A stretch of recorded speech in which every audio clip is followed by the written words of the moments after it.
मित्रांनो, साधी माणसं या मालिकेच्या आजच्या भागामध्ये आता सत्या हा गाड्या धुत असतो, स्वच्छ करत असतो. अगदी मन लावून प्रामाणिकपणे तो ते काम करत. नंतर गाडीचा मालक आता तेथे येतो, तर सत्या आता नेहमीप्रमाणे सर्व गाडीच्या मालकांना सॅल्यूट हसतच करतो. तो मालक आता खूपच खुश होतो आणि सत्याकडून चावी मागतो. तेव्हा आता लगेच सत्या त्यांच्या गाडीची चावी त्यांच्याकडे देतो. मग सत्याला त्याच्या कामाचे पैसे हे देण्यात येतात. तेव्हा सत्या निमूटपणे ते घेतो. मग आता जरा जास्तीचे पैसे दिल्यानंतर सत्या नकोच म्हणतो, तरीही आता ते म्हणतात राहू द्यात. मग सत्या ते पैसे घेतो. मग त्यानंतर आता त्या गाडीचा जो मालक असतो ना, तो माणूस गाडीत बसतो आणि गाडी स्टार्ट करू लागतो. परंतु त्याची गाडी काही त्याला स्टार्ट होत नाही. त्यामुळे तो वैतागतो. तो की असं कसं झालं, गाडी अचानक अशी बंद का पडतीये कळतच नाही. अगोदरच लवकर मीटिंगला सुद्धा जायचंय मला. मग आता सत्यालाही समजतं ती गाडी चालू होत नाहीये. तेव्हा तो माणूस लगेचच आता गाडीतून खाली उतरतो, कारण गाडी आता स्टार्ट करून करून तो वैतागलेलाच असतो. त्यानंतर सत्या आता विचारतो, काय हो सर, तुम्ही गाडी सर्व्हिसिंग नाही केली का? तेव्हा आता तो म्हणतो की 15 दिवसांपूर्वी सर्व्हिसिंग केली आहे, काही समजत नाही असं का होतंय, हे सेकंड टाइम झालंय असं. मग आता सत्या लगेचच विचारतो की मी बघू का काय झालंय गाडीला. तो माणूस आता सत्यावर हसतो आणि विचारतो, काय तू? मग आता माझ्या कपड्यांवर जाऊ नका साहेब, अहो अख्ख्या सांगलीमध्ये गाड्यांचा डॉक्टर आहे मी, असं सत्या म्हणतो. तेव्हा आता लगेचच बघ असं म्हणून तो माणूस आता लगेचच मेकॅनिकला कॉल करत असतो. तेव्हा सत्या आता लगेचच गाडीत बसतो आणि चेक करू लागतो की नक्की प्रॉब्लेम काय आहे. एकदा गाडी स्टार्ट करून पाहतो, परंतु ती स्टार्ट होत नाही. मग त्यानंतर तो समोर आता लगेचच त्या गाडीचं समोरचं हुड काढतो आणि पाहू लागतो की कुठे काय प्रॉब्लेम आहे ते. तो खूप वेळ ते चेक करत असतो. तेवढ्यातच आता जो गाडीचा मालक असतो ना, तो मेकॅनिकला कॉल करत म्हणतो, गाडी बंद पडली आहे, लवकर या इकडे. सत्या सगळं काही व्यवस्थित चेक करतो आणि म्हणतो की आता पहा बरं सर, गाडी स्टार्ट होती की नाही. मग आता तो माणूस म्हणतो की खरंच होईल का स्टार्ट? लगेच झालं सुद्धा. मग सत्या म्हणतो हो. तेव्हा तो गाडीत बसून लगेच स्टार्टर मारतो आणि गाडी लगेचच चालू होते. तेव्हा त्या माणसाला खूप आनंद होतो आणि तो लगेचच गाडीतून खाली उतरतो आणि सत्याचे आभार मानतो. मग आता लगेचच सत्या म्हणतो, काही नाही, थोडंसं काम करून घ्या तुम्ही, काही प्रॉब्लेम नाहीये, गाडीचं इंजिन मात्र अगदी फर्स्ट क्लास आहे. तेव्हा हुशार आहेस रे, असं तो माणूस आता सत्याला म्हणतो आणि लगेचच त्याला पुन्हा एकदा पैसे देतो. तेव्हा सत्या म्हणतो, अहो सर असं नाही, मी पैशांसाठी नाही काम केलं, मला नको आहेत हे पैसे.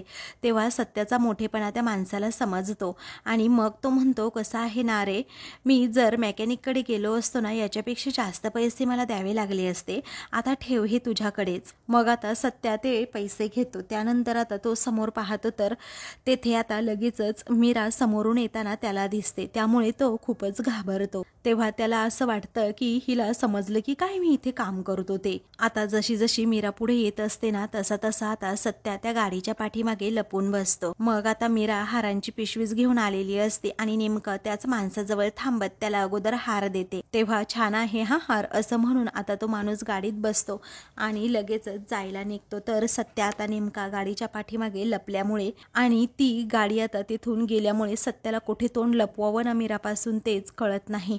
मग आता लगेच असतो तिथे जे नारळाचं झाड असतं ना, त्या झाडाच्या पाठीमागे लपून बसतो आणि आपला चेहरा लपवतो. तेवढ्यातच मीराला एक फोन येतो. तर सत्या आता मीरा गेली की नाही हे पाहत असतो. तर मीरा आता तिथून गेलेली असते, त्यामुळे सत्याला जरा बरं वाटतं. दुसरीकडे संध्याकाळ झालेली असते, परंतु अजून रिया घरी आलेली नसते.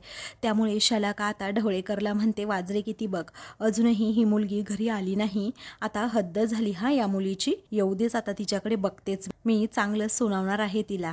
तेव्हा आता रिया नेमकं तेवढ्यातच तेथे येते. तेव्हा शलाका विचारते, कुठे गेली होती? मग आता लगेचच रिया म्हणते, मम्मा तू तर रोज उलट तपासणी घेत नाहीस ना, मग आजच कशी घेतलीस? शलाका म्हणते, कारण तुझ्या डॅडला आणि मला ऐकायचंय नक्की तू कुठे गेली होतीस तेवढा वेळ. तेव्हा रिया आता लगेचच म्हणते, मी माझ्या फ्रेंडला भेटायला गेले होते. तेव्हा कोणाला विचारून तू गेली होतीस, असं आता लगेचच शलाका रागात विचारते. मग आता मम्मा अगं असं काय करतीये, मुलांची स्पेस, मुलांचं फ्रेंडली एन्व्हायरमेंट, या गोष्टी तर तुम्हीच शिकवल्यात ना मला, मग आज तुम्ही शिकवलेल्या गोष्टी पूर्णपणे विसरलात का? असं ती आता उलटच उत्तर देते. आणि आज काय एवढे प्रश्न विचारते, तसंही मी रोज उशिराच येते ना, लगेचच रोज तू त्याला भेटते म्हणूनच उशीर होतो का, असं स्पष्टपणे शलाका विचारते. तेव्हा मम्मा तुला नक्की काय बोलायचंय, असं रिया विचारते. तेव्हा शलाका म्हणते, एवढं सगळं होऊन देखील तू अजूनही त्या मुलाला भेटतेस? तेव्हा हे काही एवढं सरप्रायझिंग नाही आहे असं आता लगेचच रिया म्हणते. मग आता असं म्हणून ती आतमध्ये चाललेली असते तेव्हा लगेचच शलाका तिचा हात पकडत तिला अडवत म्हणते की रिया हे बघ, अजिबात इथून पुढे तू त्या मुलाला भेटायचं नाही आहेस. मग आता रिया लगेचच तिच्या आईचा हात सोडते आणि म्हणते मम्मा, माझं लाईफ ना तू कंट्रोल करायचं नाहीस प्लीज, समजलं? तेवढ्यातच आता रियाला रवीचा फोन येतो. तेव्हा आता लगेचच रिया तिच्या आईवडिलांसमोर तो कॉल रिसीव करत रवी पोचलास का असं विचारते. तेव्हा आता तिकडून रवीसुद्धा विचारतो हो मी पोचलो आहे, पण तू पोहोचलीस का? ती म्हणते हो. मग आता असं फोनवर बोलतच ती आतमध्ये जाते तर शलाका आणि ढवळेकर दोघेही रागात तिच्याकडे पाहतात. मग आता ढवळेकरला ती विचारते काय तू काहीच बोलणार नाहीस का? मग ढवळेकर रागात म्हणतो हे प्रकरण ना जरा वेगळ्या पद्धतीने हँडल करावं लागेल. तेव्हा आता लगेचच ढवळेकर कुणाला तरी फोन करतो. मग शलाका त्याच्याकडे पाहतच राहते. दुसरीकडे सत्या कपाटात काहीतरी शोधत असतो. तेवढ्यातच मीरा तेथे येते आणि काय शोधताय असं विचारते. धुतलेली कपडे आत्ताच मी घडी घालून कपाटात ठेवली आहे, तुमचं चाललंय काय असं ती त्याला विचारत असते. तेव्हा आता सत्या म्हणतो की अगं मला एखादं कापड पाहिजे असं मऊ मऊ. तेव्हा ती विचारते कशाला? मग आता तो म्हणतो गाडी पुसायला न कशाला? तेव्हा आता ती म्हणते असं आहे का, पण तुमचं शर्ट देऊ का साडी देऊ माझी? तुझी साडीच दे असं आता सत्या म्हणतो. मीरा विचारते साडी कशाला, मी तुमचं शर्टच देते की. मग आता तो म्हणतो शर्टाला बटणं असतात, त्या बटनामुळे गाडीला ओरखाडा ओढला तर? नको नको असं म्हणून सत्या नकार देतो. तेव्हा ती म्हणते काही ओरखडा वगैरे ओढणार नाही, मी एक काम करते शर्टाची बटनच काढून देते. तरीही मीरा साडी द्यायला तयार नसते म्हणून सत्या सारखाच तिला फोर्स करतो की जुनी दे की साडी. त्यानंतर आता लगेचच सत्या म्हणतो ऐक ना धूमकेतू, तो वरचा टॉवेल काढून दे ना असं तो जोरातच ओरडतो. तेव्हा आता मीरा विचारते काय झालं एवढ्या जोरात ओरडायला? सत्या म्हणतो काही नाही टॉवेल दे. मग आता ती टॉवेल देते. तेव्हा तो म्हणतो तू टी शर्ट काढून ठेव, तोपर्यंत मी आंघोळ करून आलो. मग आता लगेचच हो असं मीरा म्हणते आणि त्यानंतर सत्याचे जे जुने टी शर्ट असतात ना ते काढत असते. तर मीराने तो शर्ट आता हातात घेतलेला असतो. तेव्हा तिला आता लगेच भाजीचा वास येऊ लागतो. तेव्हा ती पळतच किचनकडे जाते आणि म्हणते बापरे, लहान गॅसवर भाजी ठेवली होती, जळाली की काय? असं म्हणून ती धावतच किचनकडे जात असते आणि पाहते तर भाजी खरंच खाली लागलेली असते. मग ती डोक्यालाच हात मारून घेते. तेवढ्यातच मीराताई मीराताई असा आवाज देत एक मुलगा तेथे येतो. तेव्हा मीरा आता ते शर्ट घेऊन तशीच बाहेर जाते.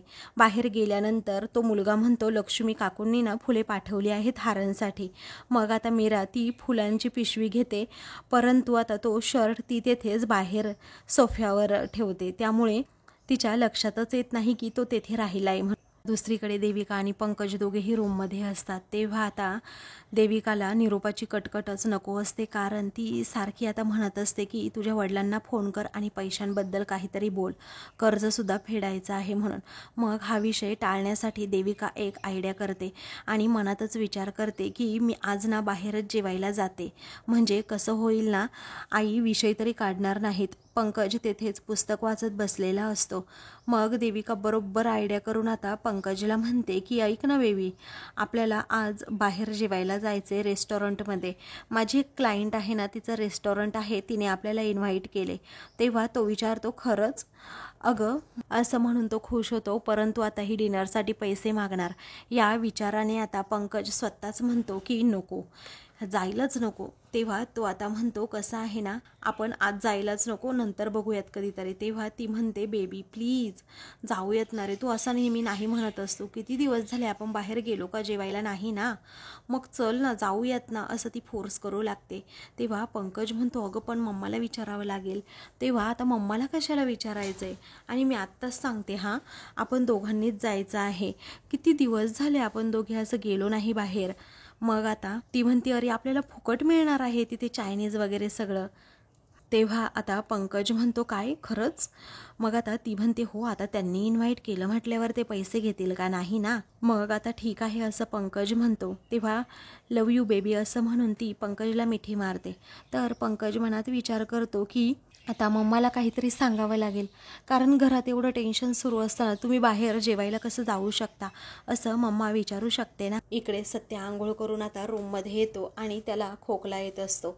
त्यानंतर त्याचे हातपाय मानसुद्धा दुखत असते. मग आता तो विचारतो, अचानक अशी कणकण कशी यायला लागली? मग आता लगेचच तो म्हणतो, खूप दिवसांनी काम केलं ना, त्यामुळे ही कणकण मला येत असेल असं वाटतंय.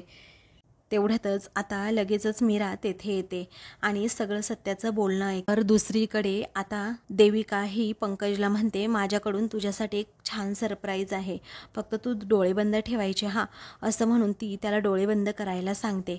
तेव्हा आता तो हो असं म्हणतो आणि लगेचच डोळे बंद करतो. तेव्हा तिने आता त्याच्यासाठी छान असा टी शर्टसुद्धा आणलेला असतो.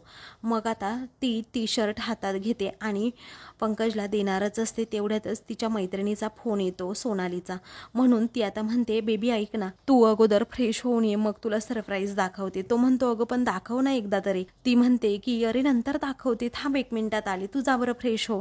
तेव्हा तो फ्रेश होण्यासाठी आतमध्ये जातो. तर आता लगेचच देविका बाहेर येते आणि सोनाली बरोबर फोनवर बोलू लागते की अगं तुझे 2,000 रुपये ना, देते ना, काय एवढी घाई आहे, देते म्हटलं ना उद्या, असं म्हणून आता ती फोन ठेवते आणि फोनवर बोलता बोलताना तिच्याकडून चुकून तो टी शर्ट आता मीराने त्या सोफ्यावर जो टी शर्ट सत्याचा ठेवलेला असतो तेथेच नेमकं ठेवते. इकडे आता मीरा सत्याला विचारते, काय म्हणालात तुम्ही, ही धूमकेतू काय? मग आता सत्या म्हणतो, टी शर्ट कुठे काढून ठेवलाय तू? मग आता ती म्हणते, ठेवलाय काढून, तिकडे बाहेर सोफ्यावर राहिलाय. मग आता लगेचच सत्या म्हणतो, तू राहू दे, मी घेऊन येतो, असं म्हणून तो आता टी शर्ट आणण्यासाठी बाहेर जातो. इकडे आता देविका रूममध्ये येते तर लाईट्स बंद झालेल्या असतात. तेव्हा आता ती म्हणते, ओ शिट, बापरे, या लाईट्सला आत्ताच जायचं होतं का, असं आता देविका म्हणत असते. तर दुसरीकडे मीरासुद्धा रूममध्ये असते आणि ती म्हणते, लाईट्स अचानक कशा गेल्या काय माहीत. तर इकडे सत्यासुद्धा हॉलमध्ये येतो आणि लाईट कशी गेली याचा विचार करत असतो. तेव्हा आता तो ते शर्ट शोधण्याच्या प्रयत्नात असतो की टी शर्ट मीराने कुठे ठेवलंय. मग तो म्हणतो, अगोदर बॅटरी शोधावी, या विचाराने तो अगोदर ड्रॉवरमध्ये बॅटरी शोधत असतो. इकडे देविका आता अंधारातच मेकअप करत असते, मोबाईलचा टॉर्च लावून. तेवढ्यातच तेथे आता पंकज येतो. देविका देविका असं करतो आणि जोरातच बेडला धडकतो आणि खाली पडणार असतो. तेव्हा देविका, अरे हळूच ना, असं त्याला म्हणते. त्यानंतर तो म्हणतो, माझा हात पकड ना तू पटकन प्लीज, कारण लाईटच गेली आहे. ती म्हणते, हो गेली आहे लाईट आणि कधी कधी जातेच ना. तेव्हा आता तो म्हणतो, पण मला काळोखाची खूप भीती वाटते ना, त्यामुळे हात पकड की प्लीज. तेव्हा आता इरिटेट करू नको हां, असं म्हणून आता रागातच देविका त्याच्यावर ओरडते आणि म्हणते, बेबी ऐक ना, लाईट्स गेल्या आहेत तर आपण पटकन इथून सटकू, तू लवकर रेडी हो बरं. कज म्हणतो की हो मी आवरतो. तर इकडे सत्य अजूनही काहीतरी शोधत असतो पण त्याला ते सापडतच नसतं. मग आता कशीबशी त्याला ती नंतर कात्री सापडते. इकडे आता पंकज म्हणतो, मी कसं आवरू अगं बेबी, कारण तू जे टी शर्ट मला आणलं होतं ते दे की आता. तेव्हा ती म्हणते, अरे बापरे, ते ना बाहेरच राहिलं तिकडे सोफ्यावर, जा घेऊन ये बरं. मग आता लगेचच तो म्हणतो, मी एकटा कसा जाणार बाहेर अगं अंधारात, मला तर भीती वाटते ना. मग आता ती अजून जोरात ओरडते, पंकज अरे कसं कळत नाही, लहान आहेस का तू. तर इकडे सत्य आता काय करतो, तर आता एक त्याला कापड हवं असतं म्हणून त्याने ते त्याचं जुनं शर्ट आता घेतलेलं असतं आणि त्याला वाटतं की ते त्याचंच शर्ट आहे. म्हणूनच तो आता काय करतो, तर कात्री घेऊन ते शर्टच कापतो आणि नेमकं ही समजत नाही, तो चुकूनच आता पंकजला जे देविकाने नवीन टी शर्ट आणलेलं असतं ना, तेच शर्ट आता तो ते शर्टच आता फाडून टाकतो आणि फाडून टाकल्यानंतर तो म्हणतो, चांगलं मऊ आहे की कापड आता, असं म्हणून तो ते कापड आतमध्ये घेऊन जातो. तर आता सत्या तेथून गेल्यानंतर पंकज कसा बसा आपला बाहेर येतो आणि सारखा याला आणि त्याला ह्या वस्तूला त्या वस्तूला धडकत असतो आणि अगं आई ग असं मोठ्याने ओरडतो. त्यानंतर आता पंकज ते शर्ट घेतो आणि फाटलेलं ते तसंच शर्ट घालतो. तेवढ्यातच देविका तेथे येते, तू रेडी झालास ना, असं विचारत त्याचा हात पकडून आता त्याला बाहेर घेऊन जात असते. निरूपा त्यांच्या पाठीमागे असते आणि तिच्या हातात आता मेणबत्ती असते. मग त्या दोघांनाही भास होतो की कुणीतरी त्या दोघांच्या पाठीमागे आहे. म्हणूनच आता ते दोघेही घाबरतात आणि एकदमच थांबतात आणि त्यानंतर मग लगेचच देविका म्हणते, तू बघ ना मागे. तेव्हा तो म्हणतो, मी नाही बघणार, कारण मला भीती वाटते, मी तुला सांगितलंय ना. देविका म्हणते, तुला मागे बघावंच लागेल कारण तू माझा नवरा आहेस ना म्हणून. तो आता मागे पाहतो आणि जोरातच ओरडतो. तर त्याच्याबरोबर आता निरूपा आणि देविका सुद्धा जोरात ओरडतात. तेव्हा आता सर्वांचा एवढा मोठ्याने आवाज आल्यामुळे सुधाकर राव लगेचच बाहेर येतात आणि विचारतात की अरे झालं काय, बोला ना पटकन, झालं काय. मग आता तेवढ्यातच लाईट सुद्धा येतात. मग आता पंकज म्हणतो काही नाही, अचानक लाईट्स गेले आणि समोर मम्मा आली ना त्यामुळे मी खूप घाबरलो. तेव्हा सुधाकर राव म्हणतात की एवढंच ना, अरे तुझ्या आईला तर आम्ही लाईट्स चालू असताना सुद्धा घाबरतो. मग आता निरूपा रागातच विचारते काय म्हणालात. तेव्हा आता सुधाकर राव मेणबत्ती विझवतात. तेव्हा निरूपा विचारते तुम्ही दोघे कुठे चालला आहात रे एवढ्या रात्रीचे. मग आता देविका म्हणते कसं आहे ना आई, माझं जरा एक काम आहे म्हणून बाहेर चाललोय. एवढ्या रात्रीचं म्हटलं एकटीने जायला नको, म्हटलं पंकजलाच घेऊन जावं. तेव्हा ठीक आहे आम्ही जेवायला वाट बघतो असं निरूपा म्हणते. तेव्हा आता हे दोघेही म्हणतात नको नको, आम्ही बाहेरनंच काहीतरी खाऊन येतो. तेव्हा ठीक आहे असं सुधाकर राव म्हणतात. सत्या रूममध्ये येतो आणि तेथे आल्यानंतर लगेचच तो ते कापड पाहतो आणि मीराला विचारतो काय ग, तू एवढं चांगलं कापड मला का दिलं बरं, म्हणजे एवढं छान टी शर्ट तू फाडायला दिलंस मला, आणि कुणाचं आहे हे, माझ्याकडे तर असा रंगाचं टी शर्टच नव्हतं. तेव्हा ती म्हणते तुम्ही काहीतरी गडबड केलेली दिसतीये. अहो मी राखाडी रंगाचं टी शर्ट तुम्हाला दिलं होतं हे नाही. मग सत्या डोक्यालाच हात लावतो. इकडे आता पंकज आणि देविका हे दोघेही हातात हात घालून बाहेर चाललेलेच असतात. तेव्हा सुधाकर राव आणि निरूपा हे दोघेही आता आश्चर्याने पंकजकडे पाहतात, कारण त्याचा टी शर्ट पाठीमागून पूर्णपणे फाटलेला असतो. निरूपा लगेचच त्याला आता मागे बोलवते आणि म्हणते अरे थांब थांब, हे काय चाललंय नक्की तुझं. तेव्हा कुठे काय असं लगेचच आता पंकज विचारतो. मग आता अरे तुझा शर्ट फाटलाय हा, असं म्हणून आता निरूपा त्याला दाखवते. तर आता देविका ही पंकजकडे पाहतच राहते आणि हा शर्ट कसा फाटला असं विचारते. इकडे सत्या म्हणतो मीराला की काहीतरी बघायला हवं असं म्हणून तो बाहेर जातो. इकडे आता देविकाला लगेचच पंकज विचारतो बेबी हे काय आहे, तू मला असला शर्ट दिलास का ग, अगं तू बघून नव्हता घेतला का. मग आता देविका म्हणते आई अहो असं कसं करेल मी, ऑब्विसली मी बघूनच घेणार ना कपडे शॉपिंग करताना तरी. मग आता तो म्हणतो असं कसं झालं मग हा टी शर्ट. तेव्हा आता लगेचच सत्या आणि मीरा बाहेर येतात. तेव्हा निरूपाचं लक्ष लगेचच आता सत्याच्या हाताकडे जातं. त्याच्या हातात कात्री आणि त्याचबरोबर त्या टी शर्टचा तुकडा सुद्धा असतो. तेव्हा निरूपा आता लगेचच पंकजला म्हणते हे असं काही असं आपोआप होत नसतं, ते पहा पनवतीने मुद्दामून फाडलंय माझ्या बबड्याचा टी शर्ट असं निरूपा दाखवते. तेव्हा आता पंकज आणि देविका हे दोघेही आता लगेचच सत्याच्या हातात तो तुकडा पाहतात शर्टचा. मग आता त्या दोघांनाही धक्काच बसतो.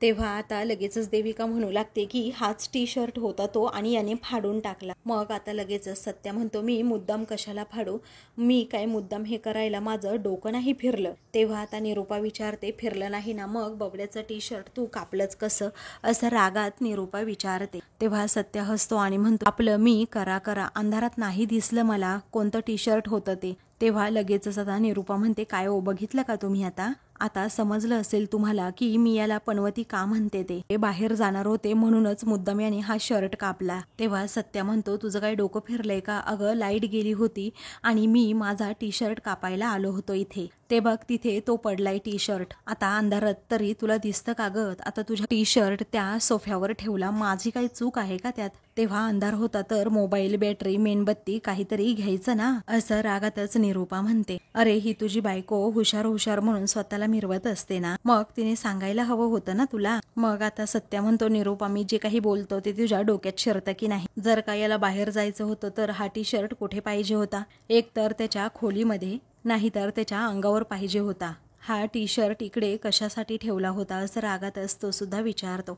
मग आता पंकज अजूनच चिडतो आणि सत्याकडे रागात पाहत असतो. घरातील सर्वजण आता पंकजकडे सुद्धा पाहतात आणि सत्याकडे सुद्धा, कारण आता सत्याची त्यामध्ये काहीही चूक नसते. अंधारात आता त्याला तो शर्ट दिसलेलाच नसतो आणि स्वतःचा टी शर्ट समजून त्याने पंकजचा चुकून शर्ट कापलेला असतो आणि हे तेच सांगण्याचा तो प्रयत्न करू लागतो. पण निरूपा आता खूपच चिडलेली असते आणि रागातच म्हणते की हे बघ मी तुला ना अजिबात सोडणार नाही आता. तेव्हा सत्या म्हणतोय गप्प बस, आता माझ्या मुद्द्यावर बोल की तू जरा. मग आता निरूपा म्हणते तू गप्प बस हा, तू काय मोठा वकील नाही लागून गेला हे सगळे मुद्दे मांडायला, असं म्हणून रागात असती त्याला विचारते. तेव्हा सर्वजण आता निरूपा आणि सत्याच्या भांडणांकडे पाहतच राहतात. मग आता नंतर लगेचच निरूपा रागात म्हणते तुझी लायकी ना फक्त गुद्द्यापुरतीच आहे, एवढंच येतं तुला आयुष्यामध्ये. तेव्हा पंकज सुद्धा फक्त होला हो करतो. मग आता त्याला सुद्धा त्याचा टी शर्ट आत्ताच्या आत्ता भरून दे असं निरूपा रागातच सत्याला म्हणते आणि नवीन टी शर्ट त्याच्यासाठी घेऊन ये असं सांगते। तेव्हा पंकज आणि देविका म्हणतात की हो हो, हा टी शर्ट तर नवीन मिळालाच पाहिजे। तेव्हा सुधाकरराव आणि मीरा हे दोघेही खूपच रागात निरूपाकडे पाहतात। तर आता मित्रांनो, पुढील भागामध्ये सत्या आता झोपलेला असतो, त्याला खूप ताप भरलेला असतो। मीरा विचारते असा अचानक कसा ताप भरला? सत्या म्हणतो मी लांबचं भाडं घेऊन गेलो होतो ना म्हणून। तेव्हा मीराच्या लक्षात येतं या अगोदर सुद्धा लांबची भाडी बरीच घेतली, पण हा आत्ताच कसा काय ताप भरला। तर आता सत्या ताप भरलेला असतानाही दुसऱ्या दिवशी सकाळी गाड्या स्वच्छ करण्यासाठी जातो। तर मीरा त्याचा पाठलाग करते आणि म्हणते माझा नवरा म्हणजे सोनं आहे सोनं, कारण तिला सत्य समजलेलं असतं। अशाच मालिकेंचे पुढील भाग पाहण्यासाठी चॅनलला सबस्क्राईब करा।